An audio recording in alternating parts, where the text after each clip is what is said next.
আপনি কি জানেন কলিযুগের শেষে আবার জন্ম নেবেন স্বয়ং নারায়ণ? তিনি আসবেন কল্কি অবতার রূপে, হস্তিতে চড়ে, হাতে খড়গ নিয়ে।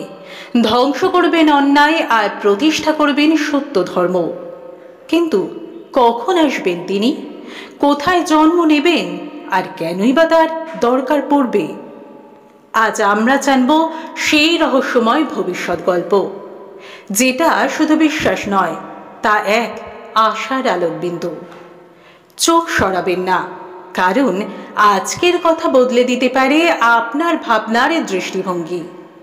কলিযুগ, চারটি যুগের শেষ এবং সবচেয়ে অন্ধকারতম অধ্যায়। এই যুগে যখন মানুষের ধর্মবোধ একেবারে নিঃশেষ হবে, যখন পিতা ভয় পাবে পুত্রকে, সত্য কথা বলার লোক খুঁজে পাওয়া যাবে না, সাধু সন্ন্যাসীরা শুধু বেশধারী হবে, তখনই অবতীর্ণ হবেন কল্কি।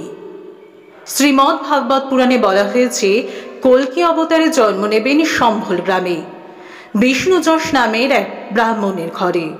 তিনি হস্তিতে চড়ে, হাতে খড়গ নিয়ে সমস্ত অধর্ম ধ্বংস করবেন। এই যুগে মানুষ যখন বলবে ভগবান বলে কিছু নেই, পুজো শুধু লোক দেখানো, সত্য বলে কিছু নেই, ঠিক তখনই আবার আসবেন তিনি।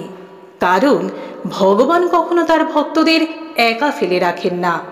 তিনি জন্ম নেবেন কোনো রাজপ্রাসাদে নয়, বরং এক সাধারণ ঘরে, সাধারণের মাঝে, যাতে তিনি বোঝাতে পারেন সত্য, ভক্তি আর সাহস থাকলেই যুগ পাল্টে দেওয়া যায়।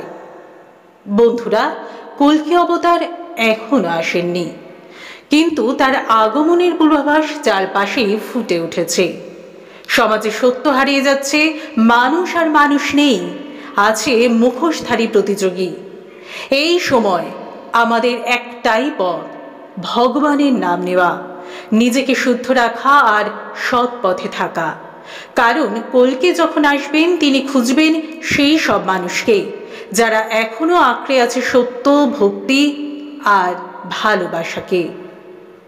ভিডিওটি ভালো লাগলে লাইক দিন, কমেন্টে জানান আপনি কল্কি অবতারের আগমনের কি কি লক্ষণ অনুভব করেন আজকের দিনে। আর হ্যাঁ, অবশ্যই সাবস্ক্রাইব করুন।